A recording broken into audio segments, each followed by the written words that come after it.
Nelson Rockefeller was the governor of New York for a long time and the vice president of the United States from 1974 to 1977 under Gerald Ford. Under his time in governance, he represented one wing of the Republican Party, which was this northeastern socially liberal group called Rockefeller Republicans. He never became president himself, even though he tried a couple of times. But what would happen if his faction of the party took control? Welcome back to another alternate history scenario. In today's scenario, the Rockefeller Republicans take control of the party. What is going to happen? After the failed coup of MacArthur in 1948, generals in general were unpopular presidential material, and when Dwight Eisenhower decided not to run in 1952, he instead supported the senator from Massachusetts Henry Cabot Lodge Jr. for the nomination. The Democrats nominated Adlai Stevenson, a governor of Illinois. However, he lost in a landslide to Lodge. It was a rematch between the two men in 1956, but Lodge won by an even bigger margin.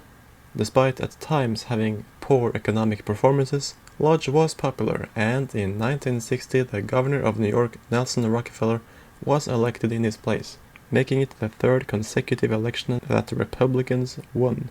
He defeated the Senate Majority Leader of Texas, Lyndon B. Johnson. Then, in 1964, after having negotiated with the Senate and talked to Dr. Martin Luther King, Rockefeller signed the Civil Rights Act. It was popular in the Northeast and on the West Coast. It was, however, not too popular in the South, which would be very visible in the 1964 election.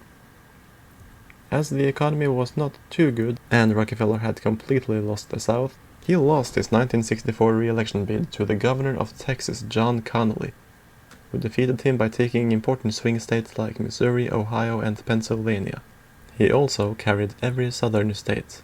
Despite all of this, Rockefeller did have a strong performance on the East Coast and the West Coast, proving that the party still held a firm grip over these territories.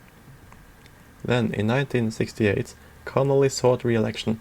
He defeated the governor of Michigan, George Romney, who as his running mate had the Senate Minority Leader Everett Dirksen of Illinois.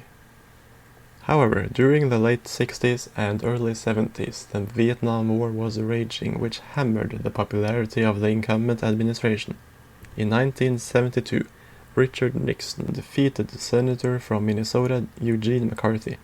McCarthy, despite being socially liberal and against the Vietnam War, won practically all of the South, much thanks to the help of his running mate, a senator from Arkansas named William Fulbright.